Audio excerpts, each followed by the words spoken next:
আমরা ঢুকতেই নিমিকে জড়াই ধরলেন মুজিবুর রহমান, না তুই কাঁদিস না, তুই কাঁদিস না, আমি এটার বিচার করবো। এই হারামজাদা গাজী, তুই করছিস কি? এটা কি করলি তুই? যা ওর পা ধরে মাপ চা। আমার বউয়ের পা ধরে মাপ চা। গাজী একটু অগ্রসর হওয়ার পর আমার বউ বলো, নিজের চপ্পল খুলে বলল, খবরদার। আপনার ওয়াইফকে অপহরণ করেছিল এই শেখ মুজিবের, তারপর গোলাম মোস্তফার ছেলে, এরা কামালের বন্ধু বান্ধবেরা।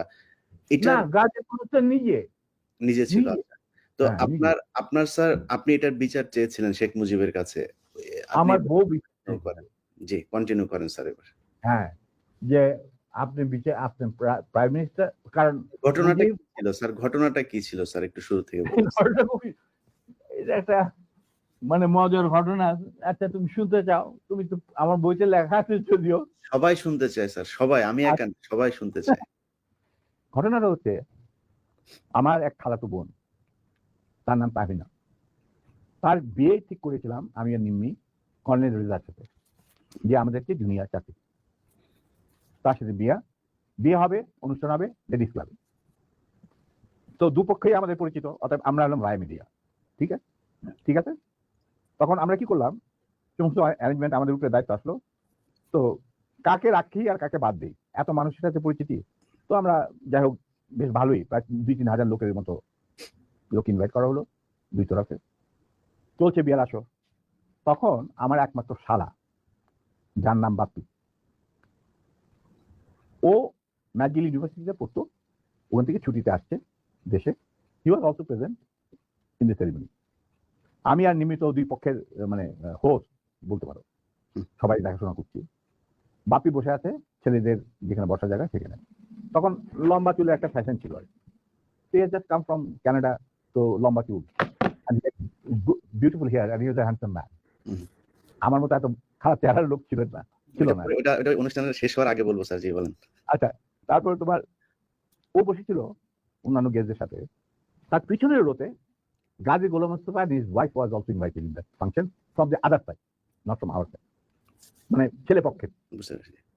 তো গাজী গোলাম মোস্তফার ছেলেরা আর তার সাঙ্গভঙ্গ পিছনের সিটে, পিছনের রোতে সিটে বসা। তাদের মধ্যে একটা ছেলে বাপ্পির চুল টান দিল পিছু থেকে। তো বাপ্পির পিছনে, ভদ্র মানুষ, বিদেশে থাকে, বিদেশে বড় হয়েছে, পিছনে বললো, কিছু বলে নাই, সামনে আবার ওরা চুল টান দিল। দ্বিতীয়বার টান দেওয়ার পরে বাপি পিছনে তাকে দেখো যে একটা ছেলে হাত সরিয়ে দিয়ে, তখন বলছে তুমি চুল টান দিয়েছো? বলছে হ্যাঁ। বলে কি কেন? কারণ আমরা দেখছিলাম যে এত সুন্দর চুল, এটা কি পরচুলা না আসল? আচ্ছা, চিন্তা করো। সে তখন ইউনিভার্সিটিতে পড়ে, আর এই পুচকে ছেলে তখন মধ্যে স্কুলে পড়ে না, স্কুলে 6-7 ক্লাস হবে। তখন বাপি বলে, বেয়াদব ছেলে, তুমি আর এখানে বসবে না, তুমি অন্য কোথাও গিয়ে বল। ওরা বেরিয়ে চলে গেল। আমরা কিন্তু কিছুই জানি না, মানে আমি আর নিমি এত ব্যস্ত, দুই পক্ষকে দেখাশোনা, খাওয়া দাওয়া চলছে। হঠাৎ দেখলাম দুটা মাইক্রোবাস রেড ক্রসে, আর একটা গাড়ি, গাড়ি সবুজ রঙের গাড়ি, আগে পিছনে দিয়ে মাইক্রোবাস। মাইন্ড ইউ, তখন কিন্তু আমার নিজের personal security guard with wildlife মজুদ লেডিস ক্লাবে। আমি তখন কুমিল্লা থেকে আসছি বিয়েতে। তো ন্যাচারালি আমাদের গার্ড নিয়ে চলাফেরা, এটা তো আর্মির নিয়ম, তুমি জানো। আসলো, থামলো, দুইটা মাইক্রোবাস থেকে প্রায় 8 জন ট্রেনগারধারী সাদা পোশাক পরা লোক নামলো, আর ফোকসো গাড়ি থেকে নামলো গাজী গোলাম মোস্তফা স্বয়ং। তার স্ত্রী কিন্তু উপস্থিত মেয়ে মহলে। উনি গাড়ি থেকে নেমেই চিৎকার করতে শুরু করলেন, মেজর ডালিম কোথায়, মেজর ডালিম কোথায়, মেজর ডালিম কোথায়, বহুত বার বাড়ছে, আর সহ্য করা যায় না। আমি অবাক হইলাম, এরকম চিৎকার করছি কে? তখন একটা ছেলে এসে, একজন একটা ছেলে, আমার নামটা মনে নাই, এসে বললো যে ভাই, আপনি রেকর্ড করতে, এই চিৎকার করতে গাজী গোলাম মোস্তফা, তার সাথে 8-10 জন ট্রেনগারধারী লোক আছে। মাইন্ড ইউ, তখন কিন্তু army was deployed in the whole country to recover illegal arms. আর আমাদের ঢাকা হেডকোয়ার্টার ছিল রেস কোর্স, আমরাও সেই অপারেশনে যুক্ত ছিলাম। যাই হোক, আমি বাইরে আসলাম, আসে গাজী গোলাম মোস্তফার সামনাসামনি বারান্দাতে। আমি মেজে দাঁড়িয়ে, আপনি আসুন, আপনার বেগম সাহেব তো আছেন ভিতরে, আপনি আসুন, বরবধূকে আপনি দোয়া করে দিন। হারামজাদা বারবার সে আর্মির আজকে আমি উচিত শিক্ষা দেবো। আমি দেখলাম আমার চারদিকে ওই ঠাকাইলো প্রায় 4-5 জন মানুষ, আর 4-5 জন খালের দাঁড়িয়ে। আমি এটা কি, আমি একজন ট্রেন মানুষ, আমার স্কট আছে ওখানে প্রায় 4-5 জন, ওয়্যারলেস আছে, I can call anyone any time, MP unit যে ইউনিট দরকার হয়। এই কি অবস্থা, একটা বিয়ে বাড়ির মধ্যে এরকম একটা হুলস্থুল কাণ্ড।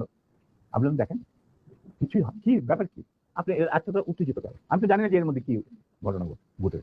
ওগুলো ওঠ, এ উঠা মাইক্রোবাইক, আমাকে ঠেলতে ঠেলতে নিয়ে যাচ্ছে মাইক্রোবাইক। আপনি ব্যাপার কি গাড়িতে, এটা একটা বিয়ে বাড়ি, একটা মেয়ের বিয়ে হচ্ছে, আর আপনি আমাকে বলছেন উঠ কি, আমার কাপড় টাপড় ধরে টানে 4 জন মিলা আমাকে উঠালো। খবর চলে গেল ভিতর অন্য মহলে, নিম্মি আর আমার শাশুড়ি, আমার খালা শাশুড়ি মানে কন্যার মা, উনি বেরিয়ে আসলেন। ওনারা আসলেন যে কি ব্যাপার, দেখে যেরকম আমাকে ঠেলাঠেলি করে উঠানো হচ্ছে মাইক্রোবাসে। আমি মাইক্রোবাসে উঠলাম, উঠে দেখি চুল্লু আর আলম নামে 2 জন মুক্তিযোদ্ধা, ক্র্যাক প্লাটুনের সদস্য, তারা ছিল আমার ছোট ভাই স্বপনের সাথে, স্বপন বীর বিক্রম। ওদেরকেও মারতে মারতে মানে রক্ত বের করে ফেলেছে, মুখ দিয়ে রক্ত ঝরছে, আহত অবস্থায় তারাও মাইক্রোবাস। তখন আমার খালাম্মা গাছকে বলে, গাছ আপনি কি করছেন, আমার মেয়ের বিয়ে হচ্ছে, আর দে আর দি, তারা বর পক্ষেরও কন্যা পক্ষেরও, কি হয়েছে কি, ওরা তো ব্যস্ত, বলে আমি ওদেরকে উচিত শিক্ষা দেবো, ওকে আমি উচিত শিক্ষা দেবো। তখন আমার স্ত্রী বললো যে আপনি তাকে একা নিয়ে যেতে পারবেন না, আপনি আমাকে সঙ্গে নিয়ে আসবেন। ঠিক আছে চল, ওরেও ঢাকা দিয়ে উঠাই দিল মাইক্রোবাসে। তখন আমার খালা বললেন, কাজী সাহেব আপনি কিন্তু বাড়াবাড়ি করছেন, ঠিক আছে যেখানে আপনি নিয়ে যেতে চান আমিও যাবো সাথে। কাজী কি স্যার তখন ঢাকা আওয়ামী লীগের সভাপতি নাকি? তখন সে আওয়ামী লীগের সভাপতি নয়, he was also the chairman of the Red Cross. বুঝতে পারলাম, শেখ মুজিবের সবচেয়ে প্রিয় লোক সে তখন। সে ঢাকার মধ্যে মানে ঢাকা শহরে সে হলো মুজিবের সবচেয়ে বড় লাঠের সর্দার। অশিক্ষিত মূর্খ মানুষ সাধারণত রেড ক্রসের চেয়ারম্যান হয় না, কিন্তু ওকে বানানো হয় যাতে করে লুটের যে রিলিফের মার চুরি চামারি করতে সুবিধা। যাই হোক সেটা অন্য ব্যাপার। তারপরে আমাদেরকে নিয়ে উনি গাড়ি ঘুরে চললেন প্রথম ফার্ম গেট দিয়ে ভিতরে ঢোকার পরে আমি দেখলাম যে আরে সম্পূর্ণ কোথায় যাচ্ছে, লক্ষ্মীবাড়ি ক্যাম্পে নাকি। তখন আমি কি করি, এর মধ্যে আমার খালা আর নিমি নিজেদের শাড়ি ছিঁড়ে চুল্লু আর আলমকে ব্যান্ডেজ করে দিতে, মানে দিকে দিকে ক্ষত, তার দিকে রক্ত ছিল। আমি হঠাৎ বললাম গাড়ি থামা driver. In the mean time Swapan Bapi ওরা কিছু গেস্টকে বোধহয় বাড়িতে পৌঁছে দেওয়ার জন্য নিয়ে গেছিল গাড়ি করে, ওদের গাড়ি আসছিল না, কিছু ওরা উপস্থিত ছিল না। তো আমি বললাম গাড়ি থামা, ড্রাইভার গাড়ি থামা দিল। আমরা তখন আমার গাড়িতে প্রায় 4 জন 3 জন গাড়ি লোক, তাদের একজনকে বললাম যে তুমি গিয়ে ওই সামনে যে গাড়ি গোলাম মোস্তফা বসে আছেন, কাজী গোলাম মোস্তফা সাহেবকে বলেন নাই এখানে আসেন। Somehow that man with 10 gun, he got down and went to Gazi. গাজিও তখন স্টপ হয়ে গেছে, যে পিছনে গাড়ি স্টপ হয়ে গেছে, আসে বলছে ওনাকে বোধহয় বলছে যে আপনাকে উনি ডাকছেন মেজর দাঁড়িয়ে। গাজী গুলস্তান দরজা খুলে আমাদের মাইক্রোবাসে আসলো। তখন আমি গাজী গোলাম মোস্তফাকে বললাম যে গাজী সাহেব আপনি তো আমার নিয়ে চলছেন, কোথায় নিয়ে যাচ্ছেন জানি না, কিন্তু একটা কথা মনে করে রাখেন, আপনাকে মনে করাই দিচ্ছে আপনার ভালোর জন্য, যে আপনি যে আমাদেরকে এই মাইক্রোবাসে রেড ক্রসের মাইক্রোবাসের মধ্যে ঢুকাই নিয়ে আসছেন, এটা কিন্তু হাজার হাজার মানুষ, শয়ে শয়ে মানুষ দেখতে উপস্থিত ছিল। অতএব আপনি কিন্তু আমাদের সাথে যাই করেন আপনি কিন্তু পার পাবেন। এটা শোনার পর গাজী গেল একটু ঘাবড়ায়, যে তাই তো আমি যে উঠাই নিয়ে আসছি এটা তো সবাই দেখছে। তখন আমি বললাম যে আপনি যাই করেন, উনি যখন একটু হতভম্ব হয়ে দেখাচ্ছে, আমি বললাম যে গাজী সাহেব আমি আপনাকে একটা পরামর্শ দিই, আপনি যাই করেন আপনি শেখ সাহেবের কাছ থেকে আগে পারমিশনটা নিয়ে নেন, এছাড়া আপনি বাঁচতে পারবেন না। এর মধ্যে আমার ছোট ভাই স্বপন বীর বিক্রম ফেরত আসছে লেডিস ক্লাবে, বাপ্পি ফেরত আসছে, ওরা শুনলো যে এই ঘটনা ঘটছে, ওখান থেকে সোজা স্বপন চলে গেল এমপি ইউনিটে ঢাকা ক্যান্টনমেন্টে, ওখানে গিয়ে বললো যে এরকম অবস্থা, বিয়ে বাড়ি থেকে কিডন্যাপ করে। এই বিয়েতে কিন্তু জিয়া রহমান উপস্থিত ছিল, শফিলিও উপস্থিত ছিল, খালিদ মোশাররফ, মানে সবাই উপস্থিত ছিল। আচ্ছা, তো ওনারা তখন চলে গেছে। সেদিন কি একটা কি ছবি দেখার কথা ছিল, সত্যজিৎ রায়ের যদি মহানগর না কি একটা ছবি, তো ওটা দেখার জন্য সবাই চলে গেছে আগে তাড়াতাড়ি খাওয়া দাওয়া করে। তখন এই খবরটা পাওয়ার পরে the CO of the MP unit এই খবরটা ব্রিগেড মেস, ইউনিট মেস সবখানে এটা সে জানাই দিল। ইয়াং অফিসাররা লুঙ্গি গেঞ্জি পায়জামা যে যা পরা ছিল সবাই ঢাকা শহরে বের হয়ে আসে। তারা খুঁজতে লাগলো যে আমাদের অ্যাবডাক্টেড অফিসার তার ওয়াইফ কোথায়। আর একদল সোলজার এমপি পাঠানো হলো, যারা ওই অবৈধ অস্ত্র কালেকশনে ডিপ্লয় ছিল, গাজীর বাড়িতে যাদের পাইছে সবাই বন্ধুকেরা নিয়ে আসছে রেস্ট করে মজা। আমি কিন্তু এগুলো কিছু জানি না। গাজী তখন আমার কথা শোনার পর ও ওটা কিছু চিন্তা করার পরে দেখলাম যে উনি লক্ষ্মীবেনের দিকে না গিয়ে 32 নম্বরের দিকে যাচ্ছে কলাবাগানে। আমি বললাম আলহামদুলিল্লাহ। তখন 32 নম্বরে গার্ড রেজিমেন্ট ছিল, ফার্স্ট ফিল্ড রেজিমেন্ট, যেটা আমার হাতে করা। তারা গার্ড দিচ্ছিল প্রাইম মিনিস্টারের বাড়ি, আমার জানা আছে। তো গাড়ি চললো, আমরা পিছিয়ে চললাম আবার কাফেলাকে গাজী 32 নম্বরের গেটের ভিতরে ঢুকতে না দিয়ে বাইরে খাড়া করায়, স্টপ করার পর গাজী তার গাড়ি নিয়ে ভিতরে চলে, আমরা ওখানে থাকলাম। ইতিমধ্যে যখন এরকম সারা আর্মি ডিপ্লয়মেন্ট যারা ডিপ্লয় ছিল তারা যখন গাড়ির পরিবার ধরে নিয়ে আসছে আর সবখানে ব্যারিকেড দিয়ে চেক করা হচ্ছে প্রত্যেকটা গাড়ি যে আমাদের মিসিং অফিসার তার স্ত্রী কোথায় আছে কিনা, যাতে ঢাকার বাইরে না যেতে পারে। এই হুলস্থুল চলছে। আমাদের তখন রেস কোর্সের কমান্ডার ছিলেন major movement, CO first lancer. তো উনি মেজর মুভমেন্ট ছিলেন অপারেশন ইনচার্জ, পরে লেফটেন্যান্ট কর্নেল। আচ্ছা যাই হোক, তখন আমরা বললাম যে গাড়ির ভিতরে গেল কি বলবে। ঠিক সেই সময় দেখলাম একটা সাদা টয়টা গাড়ি আসলো, ড্রাইভিং সিটে বসে স্বপন, পাশে বসে আমার বোনের জামাই লিটু, আবুল খায়ের লিটু, যে নাকি বেঙ্গল গ্রুপের মালিক, বিরাট ধনী ব্যবসায়ী, ওই সালমান রহমান তোমার সাথে সবাই একটা। যাই হোক, ওরা দুজন আর এসপি মাহবুব সঙ্গে। এসপি মাহবুব ছিল মুজিবের খুবই বিশ্বস্ত একজন পিলার, মানে তাকে যে সমস্ত এই মানুষের মারা তারা হতো আর কি। ঢাকা জেলার SP SP Mahbub, not major. He was given during the war he was given the rank of captain. Mahbub was a good friend of mine. Anyway, ওদের গাড়ি যখন আসলো আর গাড়ি থেকে পরে আমি এই গল্প মাহবুবের কাছে শুনছি যে স্বপন এই ক্যান্টনমেন্টে জানানোর পর সে চলে গেল মাহবুবের বাড়ি। মাহবুবের কিন্তু সেই বিয়েতে আসার কথা। তো সে ওয়্যারলেসে জানাইছে যে আমি মানিকগঞ্জ থেকে ফিরছি খুব সহসাই, আমি বিয়ে বাড়িতে আসছি, তো আমার দেরি হবে। স্বপন চলে গেছে তার বাসায়। সে থাকতো মিন্টন রোডে, মানে ক্লাস 1 গ্যাজেটেড অফিসারদের জন্য একটা এনক্লেভ আছে, তুমি হয়তো জানো, দেখেছো কিনা জানি না। তখন বাংলো ছিল, এখন বোধহয় মাল্টিপ্লেক্স ফ্ল্যাট ওই ইন্টারকনের সাথে। তো সেখানে মাহবুব থাকতো। তো ফ্ল্যাটে লিটু আর স্বপন গিয়ে উপস্থিত হয়েছে। ঠিক সেই মুহূর্তে Mahbub was getting ready to come to Manikganj থেকে ফিরে আসছে। উপরে এটা দেখা যায় মাহবুব কাপড় টাপড় পরতে, চুল আছে। তখন লিটু আর স্বপনকে দেখে বললো যে কি ব্যাপার, তোমরা এখানে কেন? আমি তো আসছি, আমি তো বলছি তোমাদের জানাইছে, আমার অফিস জানা হয়নি যে আমি দেরি হবে মানিকগঞ্জ। হ্যাঁ, কিন্তু মাহবুব এক ঘটনা ঘটছে। বলে কি ঘটনা? বলে যে নিম্মি আর ডালিমকে উঠায় নিয়ে গেছে গাজী গরম বিয়ে বাড়ি থেকে। কোথায় নিয়ে গেছে, কি হয়েছে জানি না, তবে তার পরিবারের সবাই এখন অ্যারেস্ট করা হয়েছে। তারা সব ওই সারদি উদ্যানে আছে, মানে রেস্ট করছে। আর্মি সারা ঢাকা শহরে ছড়ায় পড়ছে। তার প্রত্যেকটা গাড়ি চেক করতেছে যে looking for the missing officer and abducted officer and his wife.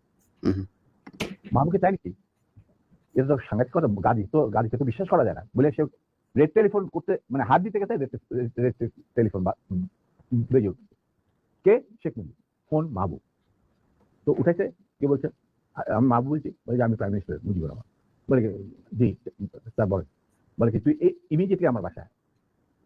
এর মধ্যে chief of staff, deputy chief of staff, CGS, Khalid মোশাররফদেরকে ডাকানো হয়েছে, এরাও আসছেন। কর্নেল নুরুজ্জামান, রকিবানী চিফ, আসছেন সবাই। Zia Rahman also change, deputy chief. আচ্ছা, মাহবুব তখন চলো, তখন লিটুদের গাড়িতে বসেই ও চলে আসলো। তো ওই গাড়িটা যখন গেল, গাড়ির নাম্বার দেখে আমি বললাম যে উই আর সেফ, আমাদের মারবে না। কারণ এরা যখন এসে উপস্থিত হচ্ছে, তার মানে সিঙ্গেল বিয়ারটা করবো। আর সারা দেশে কি হচ্ছে এগুলো তো জানি না, মানে সারা ঢাকা শহরে। তখন গেটের সামনে থামলো, ওটা থেকে মাহবুব নামলো, স্বপন লিটু গাড়ি নিয়ে দূরে গিয়ে সামনে ব্রিজের কাছে থামলো, গাছের ছায়া নিচ্ছে। আমরা যে মাইকে বাসে আসছি ওটা কিন্তু ওরা জানে না। মাহবুব চলে গেল ভিতরে। ইন্ডিমিনটা আমি চিন্তা করছি যে আমি কি করবো, কি করা কি। আমার ফার্স্ট ফিল্ডের রেজিমেন্টের লোকেরা মুজিবের গার্ড রেজিমেন্ট হিসেবে তখন নিয়ে যেত। আমি যদি একটা আওয়াজ দেই তখন তো তারা সমস্ত ব্যারেল ঘুরাই দেবে। কিন্তু এর মধ্যে একটা ক্রস ফায়ারের সিচুয়েশনে কে মরবে কে বাঁচবে, এটাও তো একটা সমস্যা। এটা বোধহয় ঠিক হবে না। যেহেতু মাহবুব ভিতরে গেছে, লেটস সি হোয়াট হ্যাপেন। কিছুক্ষণের মধ্যেই মাহবুব, আমি দেখলাম যে মাহবুব না, শেখ কামাল, রেহানা, তারপরে শেখ জামাল, বেগম মুজিব নিচে গেটের বাইরে এসে আমাদেরকে খালাম্মা টালাম্মা চলার অসুবিধা, মানে রক্তাক্ত চুল্লু ওদের দেখে তো ওরা ঘাবড়ে গেছে। তারপরে নিম্মির অবস্থা তো ভিতর নিয়ে আমাদের ভিতর নিয়ে গেল। তখন ভিতর না যাবো দেখলাম সিটিং রুমে প্রথম আমাকে ডাকলেন মুজিবুর রহমান আর আমার নিম্মিকে। তো রেহানারা সব ওখানে দাঁড়ায় রইলো, মিসেস মুজিব দাঁড়ায় রইলেন, আমরা ভিতরে গেলাম। গিয়ে দেখে সব বসে আছে, chief of staff, deputy chief staff, CGS and all. তখন এর মধ্যে গাজী গণহত্যার বাসা থেকে ফোন আসছে প্রাইম মিনিস্টারের কাছে যে বাড়ির সবাই ধরে নিয়ে আর্মি, যতক্ষণ পর্যন্ত আমাদের অফিসার লেডি ওয়াইফকে না পাওয়া যাবে আমরা কাউকে ছাড়বো। আর ওই গার্মেন্ট 17 দিন যে গার্মেন্ট গেছিল মাইক্রোবাসিটি, এই খবর শুনা গাজীরও মুখ শুকায় গেছে, মুজিবুর রহমানেরও মুখ শুকায় গেছে, যার জন্য এই সবাইকে ডেকে নিয়ে আসছে, জিয়া রহমান, শফিউল্লাহ, খালিদ মোশাররফ। আচ্ছা, তো মুরলী বুদ্ধি আর কি। আমরা ঢুকতেই নিম্মিকে জড়াই ধরলেন মুজিবুর রহমান, না তুই কাঁদিস না, তুই কাঁদিস না, আমি এটার বিচার করবো। এই হান দাদা গাজী, তুই করছিস কি? এটা কি করলি তুই? যা ওর পা ধরে মাপচা, আমার বউয়ের পা ধরে মাপচা। গাজী একটু অগ্রসর হওয়ার পর আমার বউ বলল, নিজের চপ্পল খুলে বলল, খবরদার, তুমি আমার ক্ষমা পাওয়ার যোগ্য নয়, আমি তোমাকে ক্ষমা করতে পারবো না, তুমি পিছিয়ে যাও। মুজিব লাগছে আর বাকিটা সব চুপ করে বসেছে, আমি চুপ করে দাঁড়িয়ে। তখন বলতেছে, মা, আবার মুজিব আমার বউ জড়ে ধরে বললো, মা আমি এর উপযুক্ত বিচার করবো, কি আমার ভরসা রাখ। তখন আমার বউ বলছিল, নিমি বলছিল যে চাচা, যাদের রক্তের উপরে আপনি আজ দেশের প্রধানমন্ত্রী, তাদেরই আজকে রক্ত ঝরায় তার স্বাধীন দেশে গাজীর মতো একটা কম্বল চোরের হাতে। এর বিচার আপনি কি করবেন? আমি বিচারের মাল লাগবেন, আল্লাহ তার বিচার করবে, আমি আপনার কাছে কোনো বিচার চাই না। তখন আবার মুজিব বেগম মুজিব উপরে নিয়ে যা, তখন একটু উপরে নিয়ে বোধ আস্তে আস্তে কি জানে। এরপর আমরা বলি একটা কর, শফিলা তুমি ওই আর্মি কন্ট্রোলে ফোন করে মোমিনরে বলো গাজীর পরিবারে ছেড়ে যাবে। তো শফিলা পিক আপ দি ফোন, ফোন করলাম মেজর মোমেনকে। মেজর মোমেন বললেন, sir I am sorry, we are diploid to recover the miscreants and the illegal arms operation আমরা নিয়োজিত।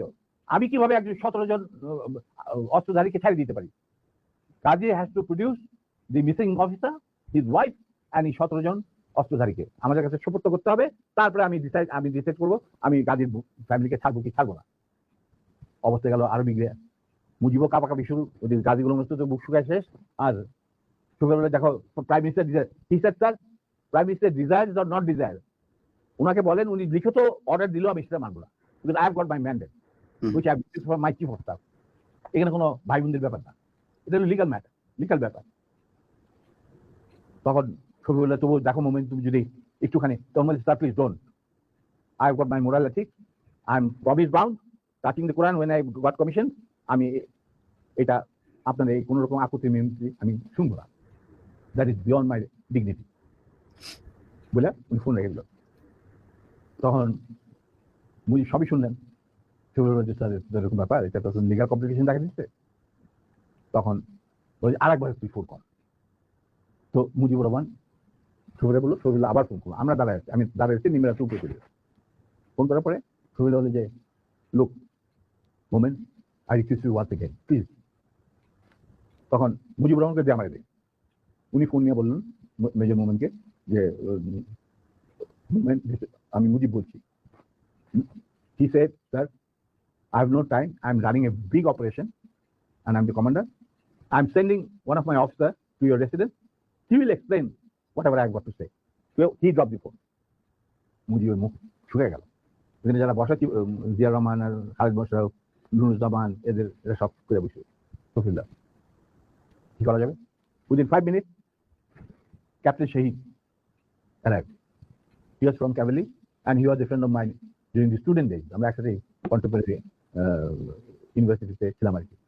হ্যাঁ, ও হলো তোমার বলে এটা লালবাগের ছেলে, আমরা ছিলাম মালিবাগ।